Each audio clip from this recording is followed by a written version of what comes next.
नमस्कार। मुक्ता काटोटे इस YouTube channel पर मैं प्राध्यापिका मुक्ता काटोटे आप सभी का हार्दिक स्वागत करती हूँ। आज हम इस वीडियो में व्याकरण की इकाई रस तथा रस के भेदों का अध्ययन करेंगे।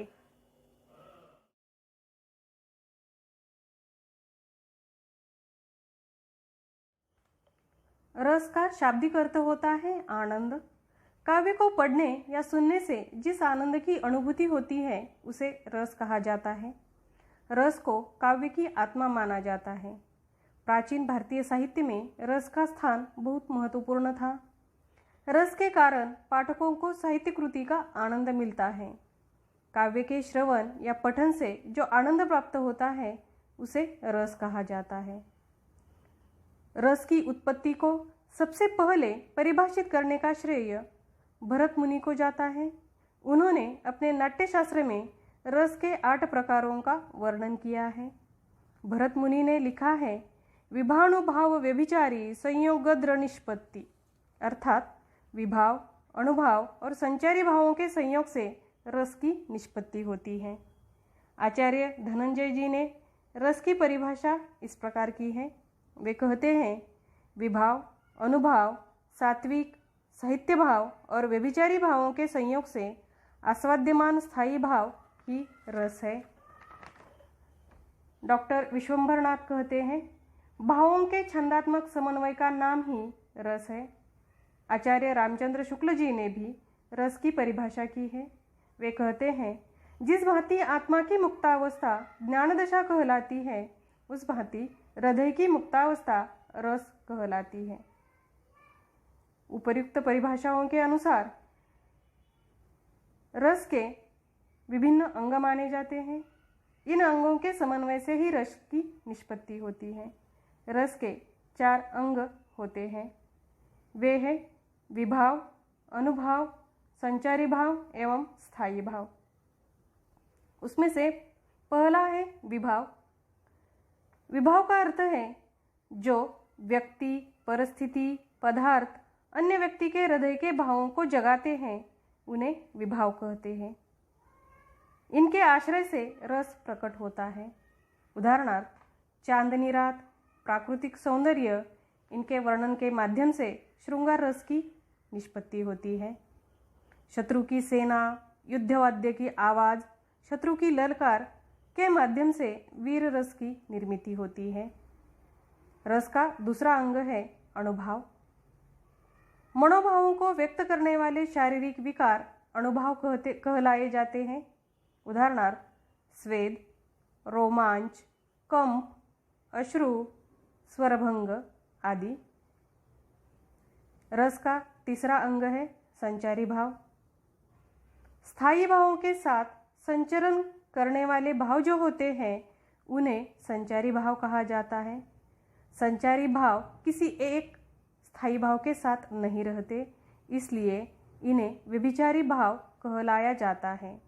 इनकी संख्या 33 मानी जाती है। उदाहरणार्थ, दीनता, लज्जा, चपलता, दैन्य, चिंता, गर्व, व्याधि, विषाद, मद, असूया, उग्रता, उत्सुकता, आवेश, श्रम, ग्लानि, मोह, उन्माद आदि। इस प्रकार के कुछ संचारी भावों के उदाहरण हैं जो किसी भी एक स्थायी भाव के साथ नहीं रहते, अन्य स्थायी भावों के साथ भी यह जाते हैं। रस का चौथा अंग है स्थायी भाव, जिसे प्रधान भाव कहा जाता है। काव्य में एक स्थायी भाव शुरू से आखिरी तक होता है। स्थायी भावों की संख्या 9 मानी गई है। स्थायी भाव ही रस का आधार है। एक रस के मूल में एक स्थायी भाव रहता है। रसों की संख्या भी 9 है, जिन्हें नवरस कहा जाता है। मूलतः 9 ही रस माने गए। बाद के आचार्यों ने 2 और भावों को, वात्सल्य और भक्ति भाव को मान्यता दी। ऐसे स्थायी भाव की संख्या अब 11 तक पहुंच गई है। उसके अनुसार रसों की संख्या भी 11 तक पहुंच जाती है। स्थायी भावों के अनुसार रसों के 11 प्रकार या भेद माने जाते हैं। रस और उनके स्थायी भाव इस प्रकार हैं। श्रृंगार रस जिसका स्थायी भाव है प्रेम, शांत रस जिसका स्थायी भाव है शांति, करुण रस जिसका स्थायी भाव है शोक, हास्य रस जिसका स्थायी भाव है हास, वीर रस जिसका स्थायी भाव है उत्साह, रौद्र रस जिसका स्थायी भाव है क्रोध, भयानक रस का स्थायी भाव है भय, बीभत्स रस का स्थायी भाव है घृणा, अद्भुत रस का स्थायी भाव है आश्चर्य, वात्सल्य रस का स्थायी भाव है ममत्व और भक्ति रस का स्थायी भाव है भक्ति। अब हम इन रसों का विस्तार से अध्ययन करेंगे। कक्षा 11वीं में हमने हास्य रस, वीर रस, भयानक रस और वात्सल्य रस इन रसों के लक्षण एवं उदाहरणों का अध्ययन किया हुआ है। कक्षा 12वीं में रौद्र रस, बीभत्स रस, अद्भुत रस, श्रृंगार रस, शांत रस और भक्ति रस इनका समावेश किया गया है। इसलिए हम सबसे पहले इन रसों का अध्ययन करेंगे जो कि कक्षा 12वीं के लिए दिए गए हैं। सबसे पहले रस है वह है रौद्र रस। रौद्र रस का स्थायी भाव जो होता है वह होता है क्रोध। जहाँ पर किसी के असह्य वचन, अपमानजनक व्यवहार के फलस्वरूप हृदय में क्रोध का भाव उत्पन्न करते हैं, वहाँ रौद्र रस उत्पन्न होता है। इस रस की अभिव्यंजना अपने किसी प्रिय अथवा श्रद्धेय व्यक्ति के प्रति अपमानजनक असह्य व्यवहार के प्रतिशोध के रूप में होती है।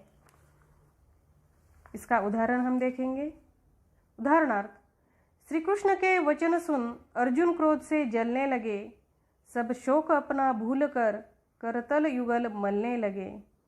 संसार देखे अब हमारे शत्रु रण में मृत पड़े, करते हुए यह घोषणा वे हो गए उठकर खड़े। यहाँ पर अर्जुन क्रोध से जलने लगे हैं, यह हमें दिखाई देता है, जिसके माध्यम से रौद्र रस की उत्पत्ति हो गई है। दूसरा उदाहरण है, कई ने कहा सक्रोध दूर हट निर्बोध, दुज्जीवे रस में विषमत घोल। कई यहाँ क्रोधित हुई है और उसका किसी पर क्रोध है, यह हमें दिखाई देता है। रस का दूसरा भेद है बीभत्स रस। इसका स्थायी भाव घृणा होता है। घृणित वस्तुओं, घृणित चीज़ों या घृणित व्यक्ति को देखकर या उनके संबंध में विचार करके या उनके संबंध में सुनकर मन में उत्पन्न होने वाली घृणा या ग्लानि ही बीभत्स रस कहलाई जाती है। इसका उदाहरण है, सिर पर बैठो काग आखी दोऊ खात, खींचही जीबही सियार अति ही आनंद उर धरत, गिद्ध जांग के मांस खोदी खोदी खात उचारत है। यहाँ इस काव्य पंक्ति के वर्णन में किसी शव या लाश को किस प्रकार पक्षी जानवर खा रहे हैं इसका वर्णन किया गया है, जिसके माध्यम से हमारे मन में घृणा की भावना उत्पन्न होती है और तात्पर्य वहाँ पर बीभत्स रस की निर्मिति हो गई है। दूसरा उदाहरण है, सुडुक सुडुक घाव से पिल्लू निकाल रहा है, नासिका से श्वेत पदार्थ निकाल रहा है। गंदगी भरा या घृणित वर्णन इस उदाहरण में भी किया गया है, जो सुनकर ही हमारे मन में घृणा की भावना उत्पन्न होती है। तीसरा उदाहरण है, आंखें निकाल उड़ जाते, क्षण भर उड़कर आ जाते, शव जीभ खींचकर कौवे चुभला चुभला कर खाते, भोजन में श्वान लगे, मुर्दे ये भू पर लेटे, खा मांस चटकर लेते थे, चटनी सम बहते बहते बेटे। यहाँ इस उदाहरण में भी शव या लाश को किस प्रकार श्वान, कौवे खा रहे हैं इसका वर्णन किया गया है, जो सुनकर या पढ़कर पाठकों के मन में घृणा की भावना उत्पन्न होती है और जिसके माध्यम से बीभत्स रस की व्यंजना यहाँ पर हो जाती है। रस का तीसरा भेद है अद्भुत रस। अद्भुत रस का स्थायी भाव आश्चर्य होता है। जहाँ किसी के अलौकिक क्रियाकलाप, अद्भुत आश्चर्यजनक वस्तुओं को देखकर हृदय में विस्मय अथवा आश्चर्य की भावना जागृत होती है, वहाँ अद्भुत रस की निर्मिति होती है। यानी कि आश्चर्य की भावना जब हमारे मन में जागृत होती है तब अद्भुत रस की व्यंजना हो जाती है। उदाहरणार्थ, देख यशोदा शिशु के मुख में सकल विश्व की माया, क्षण भर को वह बनी अचेतन, हिल न सकी कोमल काया।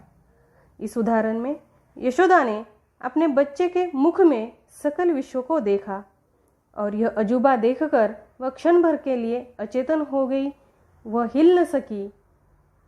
उसे बहुत आश्चर्य हुआ और तात्पर्य सकल विश्व को अपने बच्चे के मुख में देखकर जो आश्चर्य की भावना जागृत होती है, जिसके माध्यम से अद्भुत रस की निर्मिति यहाँ इस काव्य पंक्तियों में निर्माण हो गई है। अद्भुत रस का दूसरा उदाहरण है, एक अचंबा देखा रे भाई, ठाड़ा सिंह चरावे गाई, पहले पूत पाछे माई, चेला गुरु लागे पाई। इस उदाहरण में एक अचंबा या अजूबा लोगों ने देखा है। वह ऐसा है कि सिंह गाय को चराने के लिए ले गया है।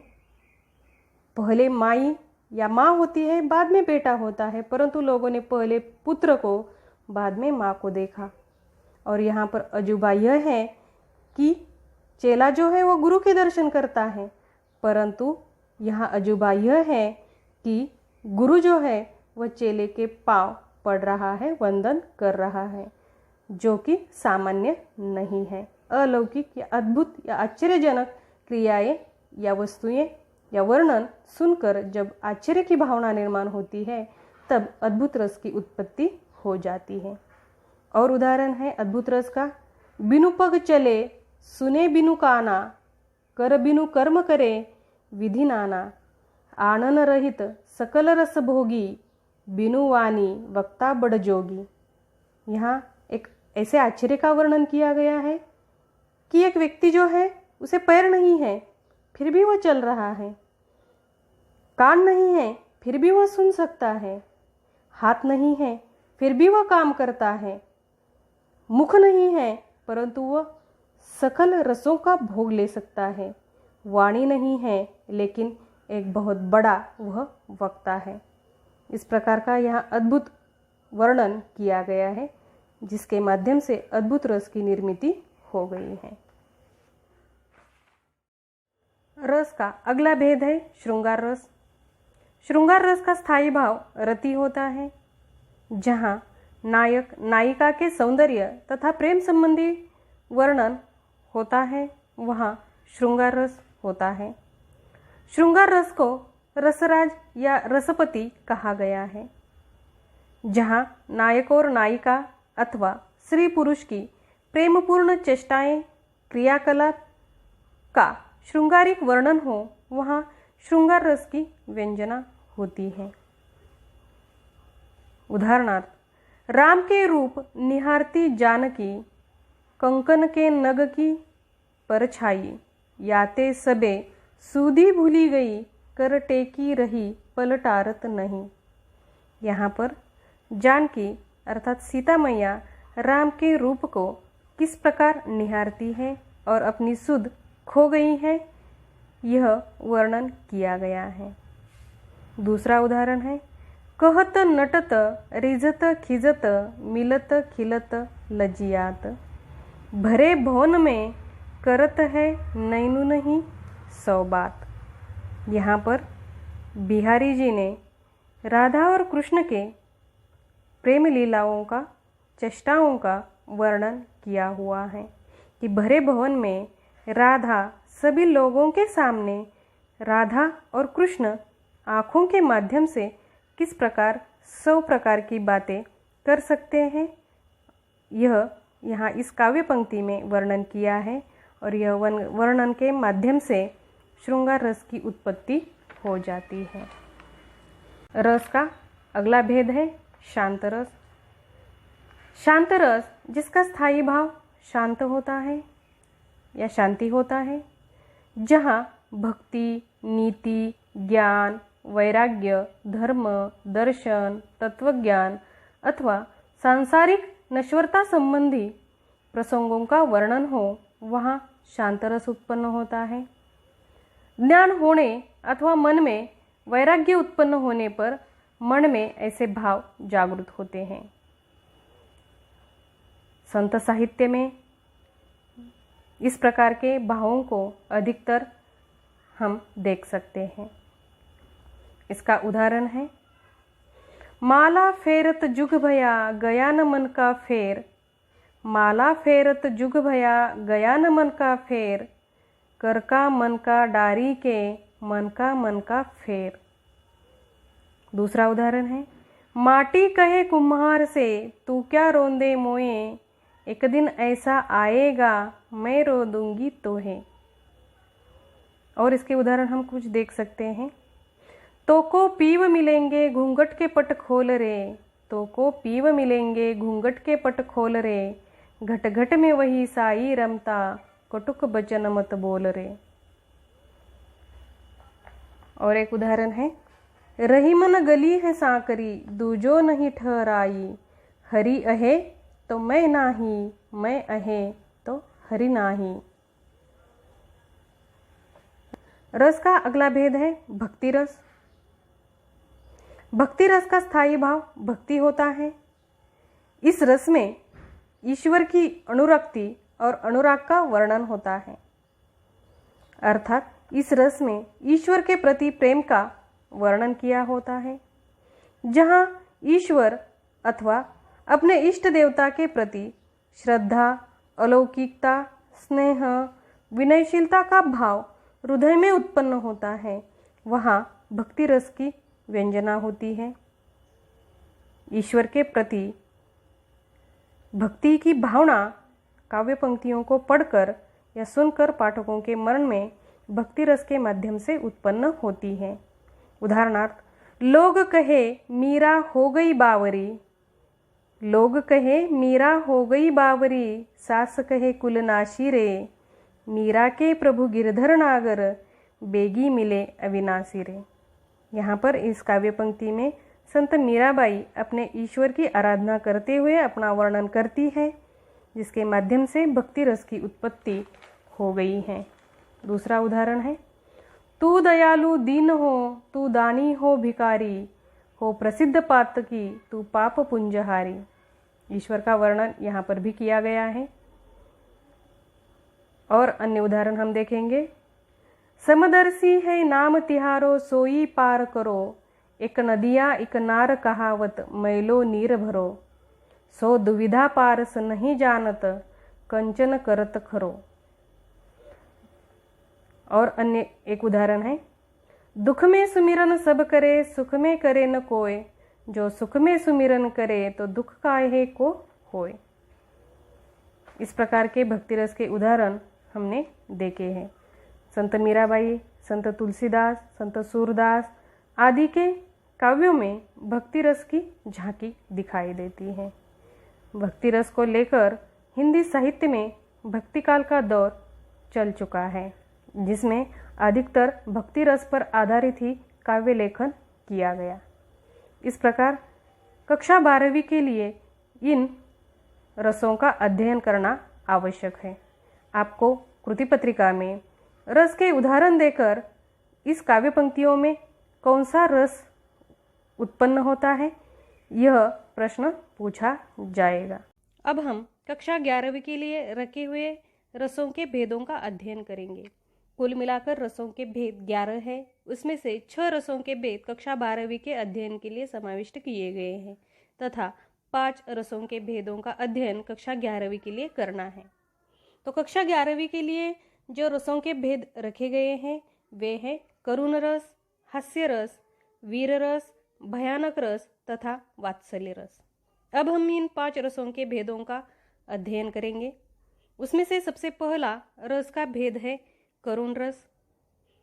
करुण रस की परिभाषा इस प्रकार की जाती है, किसी प्रियजन या इष्ट के कष्ट, शोक, दुख, मृत्युजनित प्रसंग के कारण अथवा किसी प्रकार की अनिष्ट आशंका के फलस्वरूप हृदय में पीड़ा या क्षोभ का भाव उत्पन्न होता है, वहाँ करुण रस की अभिव्यंजना होती है। करुण रस का स्थायी भाव शोक होता है। यहाँ जहाँ पर दुख की निर्मिति होती है, पीड़ा की निर्मिति होती है वहाँ पर करुण रस होता है।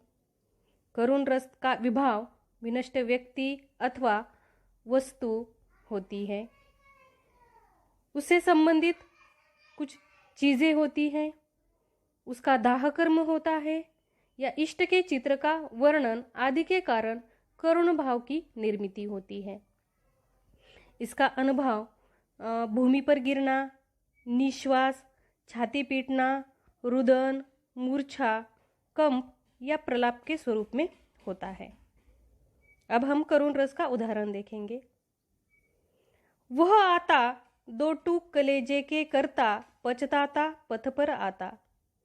पेट पीठ दोनों मिलकर है एक, चल रहा लकुटिया टेक। मुट्ठी भर दाने को भूख मिटाने को, मुंह फटी झोली फैलाता। यहाँ पर भूख के कारण पूरी परिस्थिति में अटके हुए एक व्यक्ति का चित्रण किया है, जिसके कारण मन में दुख या शोक की भावना निर्माण होती है। तात्पर्य यहाँ पर करुण रस की अभिव्यंजना हो रही है। दूसरा उदाहरण है, दुखी जीवन की कथा रही, दुखी जीवन की कथा रही, क्या कहूँ आज जो नहीं कही। और एक उदाहरण हम देखेंगे, मैथिली शरण गुप्त की कविता का यह उदाहरण है। उनकी ये काव्य पंक्तियाँ हैं। अबला जीवन हाय तुम्हारी यही कहानी, अबला जीवन हाय तुम्हारी यही कहानी, आंचल में है दूध और आँखों में पानी। इस पंक्तियों के माध्यम से महिला या स्त्री के जीवन के दुख का वर्णन किया हुआ है। यहाँ पर करुण रस की उत्पत्ति हो जाती है। इसके बाद हम दूसरा रस का भेद देखेंगे। दूसरा रस का भेद है वीर रस। किसी पद में वर्णित प्रसंग हमारे हृदय में ओज, उमंग, उत्साह का भाव उत्पन्न करते हैं, तब वीर रस का निर्माण होता है।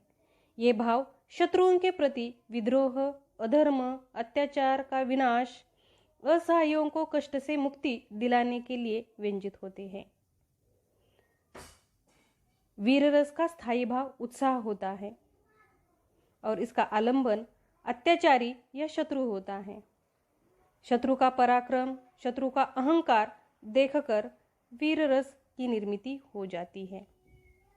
इसका अनुभव रणवाद्य, धर्मानुकूल आचरण, पूर्ण उक्ति, प्रहार करना आदि होता है और इसके संचारी भाव होते हैं आवेग, उग्रता, गर्व, औत्सुक्य, चपलता और उत्सुकता। अर्थात वीर रस में उत्साह भाव की निर्मिति होती है। यहाँ पर शत्रु के प्रति लड़ने के लिए, प्रतिकार करने के लिए उत्साह का भाव, ओज, उमंग निर्माण हो जाती है। शत्रु का आचरण देख, उसका विद्रोह देख यह रस निर्माण हो जाता है। इसका उदाहरण हम ये देखेंगे।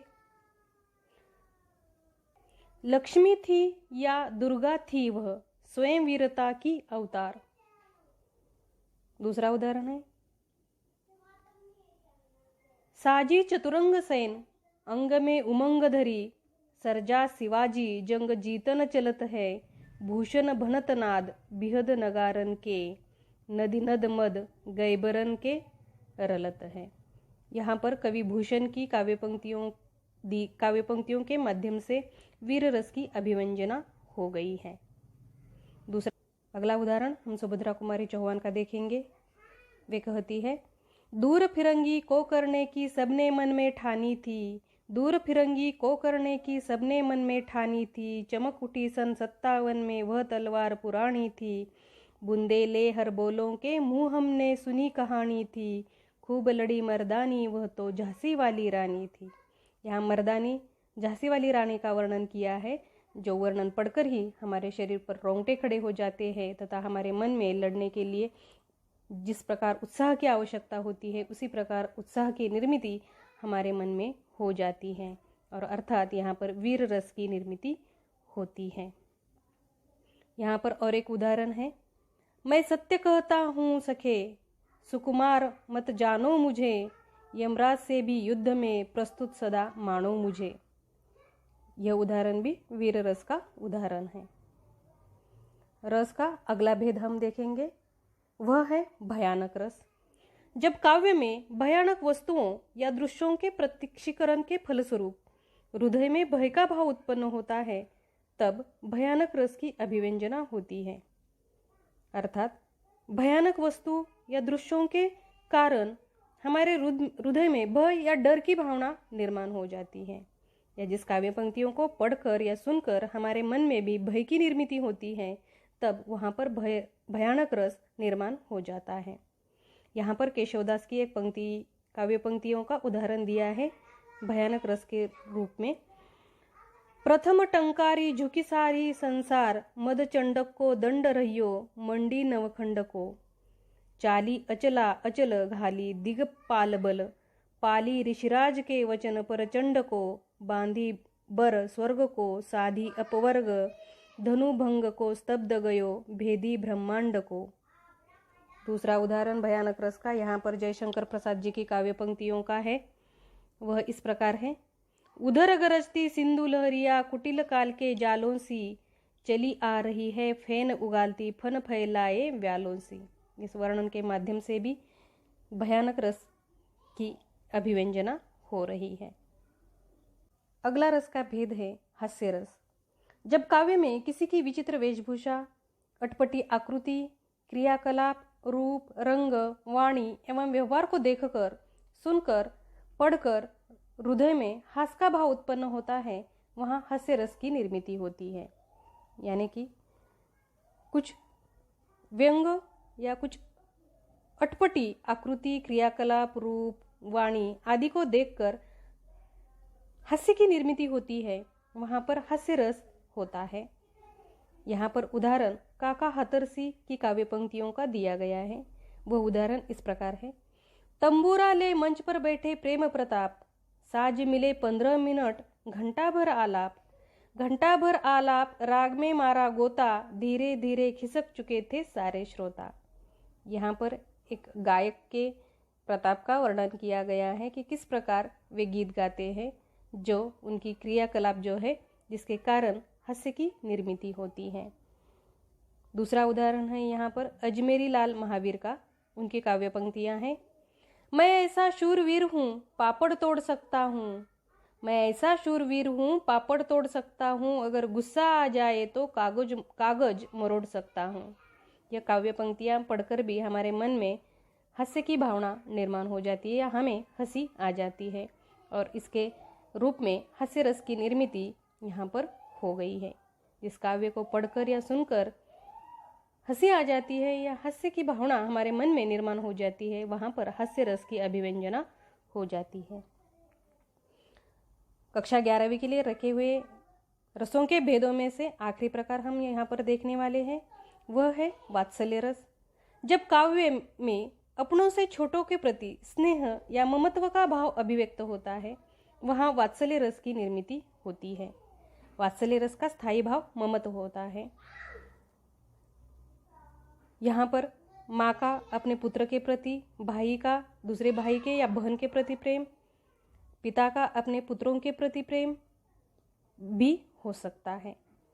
तो यहाँ पर ममत्व का भाव किसी व्यक्ति के प्रति या किसी प्राणी के प्रति भी हो सकता है। यहाँ पर हम उदाहरण देखने वाले हैं संत कवि सूरदास जी का। वे कहते हैं, जसोदा हरि पालने झुलावे, हलरावे दुलराई महलावे, जोई सोई कछु गावे।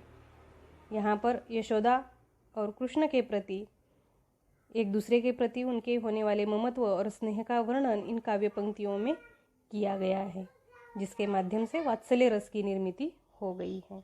दूसरा उदाहरण संत तुलसीदास की काव्य पंक्तियों का है। वह इस प्रकार है। ठुमक चलत रामचंद्र, बाजत पैंजनिया, किलकी किलकी उठत गाय, गिरत भूमि लटपटाय, धाय मात गोदलेत दशरथ की रणिया। यहाँ पर प्रभु रामचंद्र जी की बाल लीलाओं का वर्णन संत तुलसीदास जी ने किया है कि वे किस प्रकार बाल लीलाएँ करते हैं, और उनके माध्यम से यहाँ पर वात्सल्य रस की निर्मिति हो गई है। संत सूरदास और संत तुलसीदास की बहुत सारी काव्य पंक्तियों में हमें वात्सल्य रस की वात्सल्य रस की अभिव्यंजना देखने को मिलती है। इस प्रकार कक्षा 11वीं के लिए 5 रसों का अध्ययन यहाँ पर किया गया है। ऐसे कुल मिलाकर कक्षा 12वीं के लिए 6 और कक्षा 11वीं के लिए 5 रसों का अध्ययन हमें करना है। तो कुल मिलाकर रसों के भेद 11 है। उन सभी भेदों का अध्ययन और उदाहरणों का अध्ययन हमने इस वीडियो में किया है। धन्यवाद।